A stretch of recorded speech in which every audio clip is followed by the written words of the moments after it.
Welcome to Seeding Our World, LLC. Jack beans, Canavalia ensiformis, Canavalia gladiata, Canavalia rosea, also called sword beans, are semi-domesticated crops. Respectively, the range of each species is as follows. Canavalia ensiformis is native throughout the West Indies and Central America, but agriculturally it has been spreading throughout North America for thousands of years via several tribal groups. The growth habit of Canavalia ensiformis is more akin to that of a standardized bush bean, Phaseolus vulgaris, with partial vining habits. Canavalia gladiata lies more on the domesticated side. The species is indigenous to Southeast Asia, but has escaped cultivation throughout the world and can now be found in South America, tropical regions of North and Central America, the West Indies, several Pacific island chains, Australia and Africa. The growth habit of this species is like that of a very aggressive vine once it has been given enough time to establish itself. Canavalia rosea is the species that has a global native range. This species uses the tides to float across the ocean and establish itself on beaches. The growth habit of the species is like that of a sprawling and vining cover crop. If provided with a trellis, the species would happily climb over it. Jack beans require a rather long growing period of approximately 100 to 300 days, depending on what portions of the plant are being harvested. On account of this tropical legumes requirement for a long growth period, it is recommended that those growing this crop begin the cultivation process 2 to 3 months prior to your last freeze date. Of course, this is dependent upon your location in the North American continent. It is advisable to begin by soaking the seeds in room temperature water for 24 hours and then place each seed into its own individual pot in order to prevent the spread of potential fungus to other healthy specimens. After several weeks, the seedlings can then be up-potted to larger and larger containers to aid the roots and keep them from becoming stunted. During this period, indoors or within a greenhouse, ensure that approximately 8 hours of light is provided and the temperature remains above 70 degrees Fahrenheit, 21.11 degrees Celsius. After the threat of a frost has passed, the jack beans may be planted into the ground. The flowers of the jack bean can be harvested and used as a seasoning after being dried on a hot surface, like a stone or brick left to accumulate its hot temperature in the sun or a dehydrating device. The main prizes produced by this species is the immature seeds and the immature seed pods or the bean.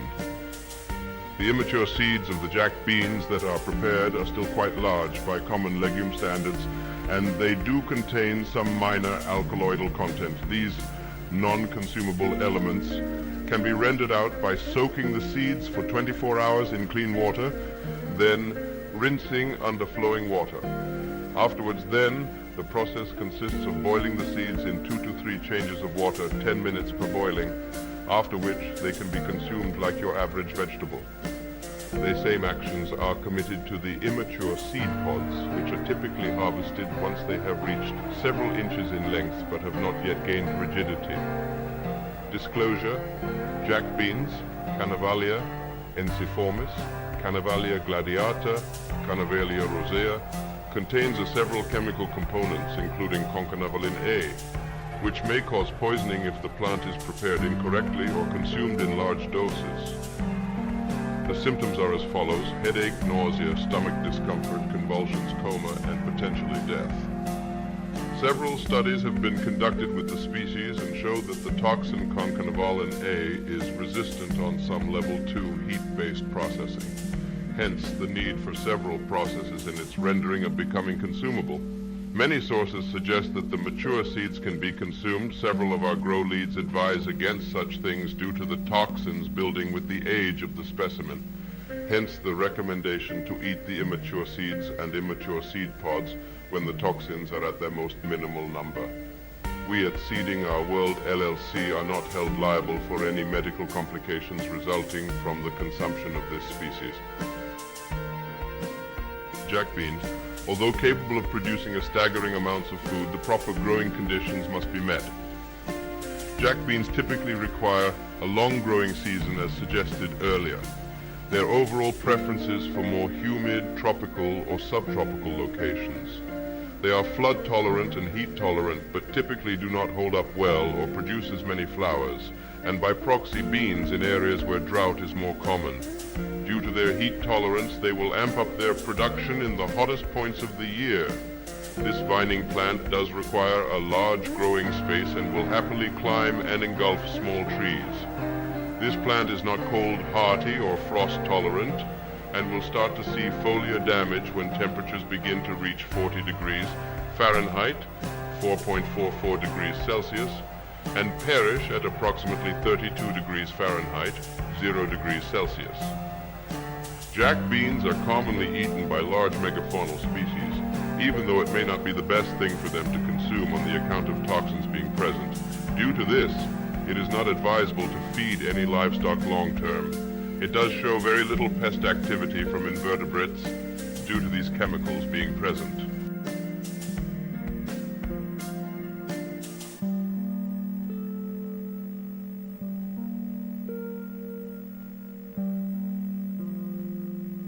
This video was brought to you by We Who Sow.